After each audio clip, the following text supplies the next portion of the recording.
Hi, this is Rhiannon from the Contract Express team. This video will show you how to use repeats in your Contract Express templates. The repeat function enables you to deal with multiple sets of data in your templates. They're particularly useful where you don't know in advance how many pieces of data you need, because it may depend from transaction to transaction. For this example, we will look at repeated tenants. We already have variables defined which collect information about a single tenant. We don't want to duplicate these for additional tenants because we don't know how many there will be. Instead, we can use repeats. First, create a variable to tell the system how many tenants there are. Give it a name, here I'm using tenant count, and pop in a question for the user.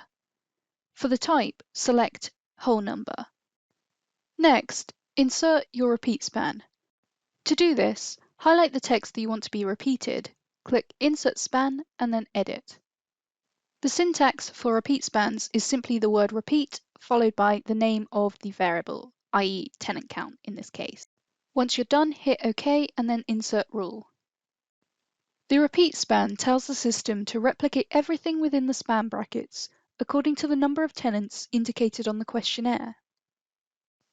Questionnaire organization is important when using repeats. Hitting the usage analysis button will show you any errors that you may have made. The count variable should always be asked before the repeated variables. We need to know how many tenants there are before asking for their information. Additionally, a questionnaire group should only contain variables which are repeated in the same way. Be careful not to include the count variable in the same group. Unlike the tenant details, we will only need to ask for the number of tenants once. To fix this, create a new group in which to place the tenant count variable, or alternatively, drag and drop it to an existing group. Remember to be consistent about your use of repeats throughout the template. Here, the tenant's name appears in multiple places. Wherever this appears, we also need to insert a repeat span around it. As before, highlight and click Insert Span. This time, since we've used the rule before, it will appear in the drop-down menu. To find it more easily, simply start typing the span rule into the box. Once you're done, hit Insert Rule. Insert repeat spans in the same way for any other instances of the repeated variables throughout your template.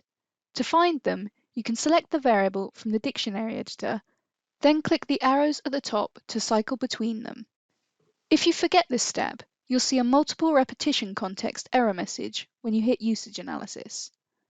When you run the questionnaire, you may see an extra tenant name question appear, as the system has no way of telling which tenant you're intending to refer to. This is what the questionnaire looks like.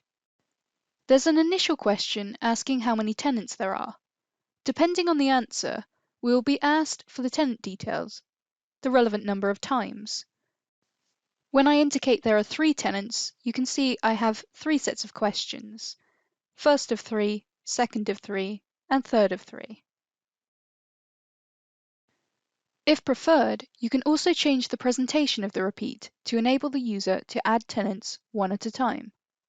To do this, open the count variable from the dictionary and select Calculated from Repeat under the Presentation drop-down. The question becomes grayed out since we're no longer going to be asking a direct question on the questionnaire.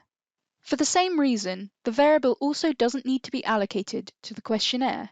It can be left in the unallocated folder if desired. The questionnaire now looks like this. We have an initial set of tenant questions, plus insert, add, and remove buttons, which allow you to control how many tenants there are. In preview mode, you can see what the output will look like.